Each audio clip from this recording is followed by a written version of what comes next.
This story is brought to your ears by all our fantastic supporters on Patreon.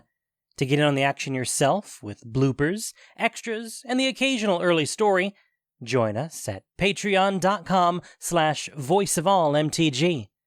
For more stories, or just to chat, visit voiceofallmtg.com or find us on Twitter at voiceofallmtg. And now, Voice of All presents The Saga of Tibalt. Episode 3 of Kaldheim by Roy Graham and Jenna Helland.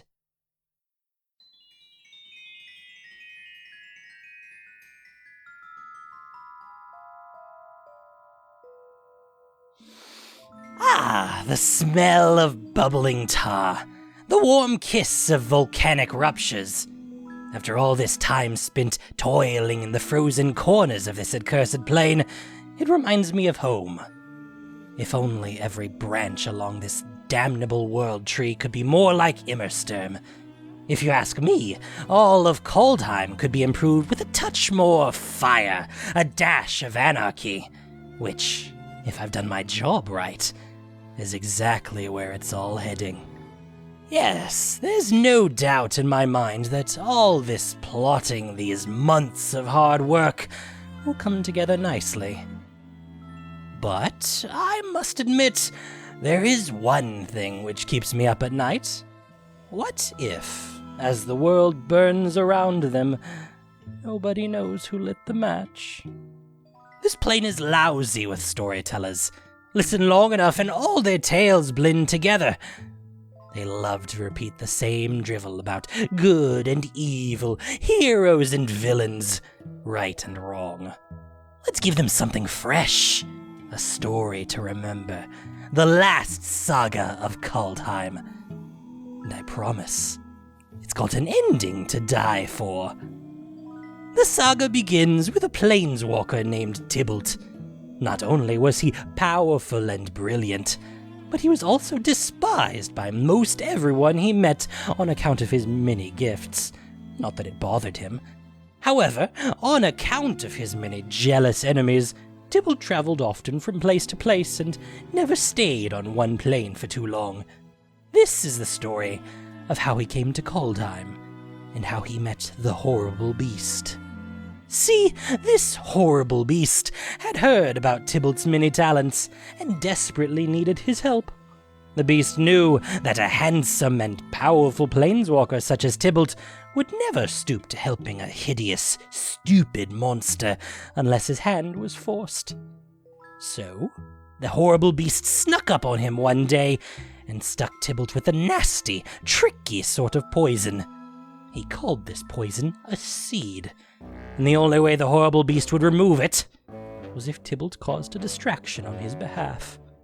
What the monster didn't realize was that Tibalt had already been planning to stir up trouble in Kaldheim. So, while the wise and mighty planeswalker agreed to the horrible beast's terms, he was really only doing what he had meant to do anyway. First, Tibalt needed a disguise. Nobody would listen to some newcomer, after all. With Tibalt's vast reservoir of cunning, it was easy enough to find Volky. It happened that this god of lies, this prince of tricksters, was foolish enough to get lied to and tricked himself. How about that? Tibalt wrapped Volky in magical chains and brought him to the coldest, most remote realm he could find, Carfell. There was this frozen mummy of a king there who Tibalt had worked out a deal with. So long as Volky stayed deep in the dungeon of this King Narfi's glacial palace, Narfi and his dread Marn, that's what this king called the Walking Stiffs making up his army, could have the first pick of treasure when the Doomscar started. And oh, what a Doomscar it would be! Never had Tibalt seen a greedy or more gold-crazed bunch of zombies. The denizens of the other realms, he knew, would need a bit more convincing before they were willing to march to war. The next step in Tibalt's masterful plan was to suit up in his new disguise as Volky and visit Cole, the Forge Master.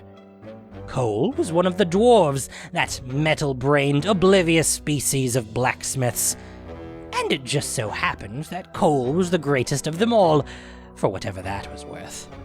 He was the only one who could work with tyrite, the hardened sap of the world tree, which had all sorts of interesting properties. Cole was making a sword out of the stuff, a blade which could open paths between all the realms of Kaldheim. It was supposed to be for Halvar, the god of battle. Every plane has one of those dumb brutes, you know. But the thing was, Tibalt needed it. Crossing between the realms was a real pain otherwise, and he had a lot of work to do up and down the world tree. Cole was awfully stubborn about handing it over to Volki, something about Halvar saving him from a giant wolf, and Volki being the god of lies, so Tibalt did the realm a favor and pushed the obnoxious dwarf right into his own forge. Tibalt took his act to Skemfar, home of the elves, and sought an audience with their king. King Harald, son of Hraldir, the very same elf who had united the warring clans of Wood and Shadow, was known across the realm as a wise and steadfast leader. He was known to Tibalt, though, as a proud and paranoid fool who believed the elves should be in charge of every last twig in Kaldheim, and hatred and mistrust of the Scotti, the gods of Kaldheim, had long ago settled into the bones of every elf in Skemfar. Oh, if you could have seen the royal court that day, the lies that clever Tibalt wove, the dark cloud that settled over Harald, as he heard of all the terrible things the gods had planned for his people, too terrible for the mischievous Volki to stand by. The only choice, if the elves were to survive, was clear. Strike first. In Surtland, Tibalt warned the frost giants of an incursion of Torga trolls, awakened from their long slumber. In Bretagard, he promised the vicious Skella clan the return of their demon master, Varagoth. All across the realms of Kaldheim, Tibalt sowed the seeds of war and chaos. But what of Starnheim? The Valkyries, well, they presented a problem, even to cunning Tibalt. They were duty-bound creatures, separate from the politics that controlled the other realms. They cared not for gold or power, and they feared no other mortal force in Kaldheim. What could a dedicated trickster do with such rigid, inflexible souls?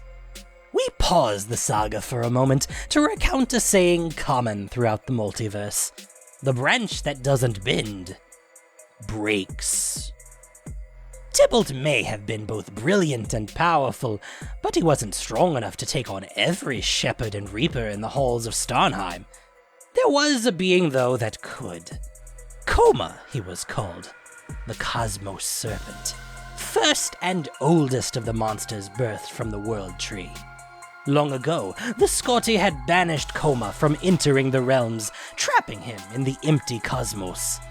For eons, his restlessness grew, his hunger went unsated, and his thirst for destruction unquenched. Tibalt pitied the poor snake, he really did. So, with the Sword of the Realms, he cut open a doorway to the home of the Valkyries, where the Cosmos Serpent could make up for lost time. Now, Tibalt was no great believer in swords. His faith laid with knives, with hooks, with hellfire and brimstone. But even Tibalt had to admit that the Sword of the Realms had proven very useful. He had crossed the cosmos with it time and again. He had used it to unleash Koma on the Valkyries of Starnheim.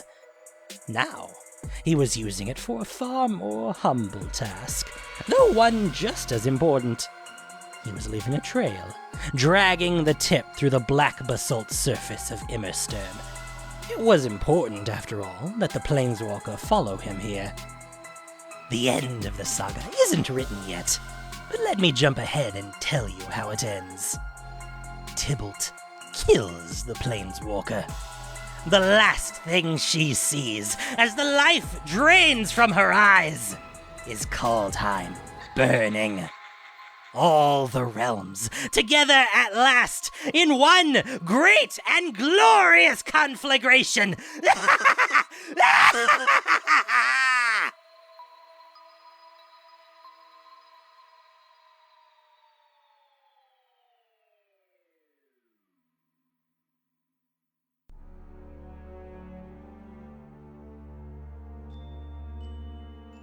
Thank you for listening to this production of Voice of All.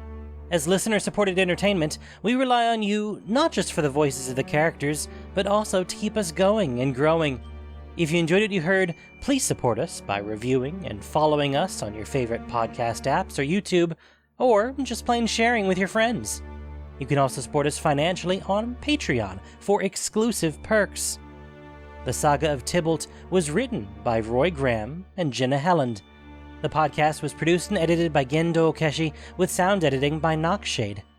Voice of All is unofficial fan content, permitted under the Wizards of the Coast fan content policy. Magic the Gathering is copyright Wizards of the Coast. Thanks so much for listening. Y'all have a great day.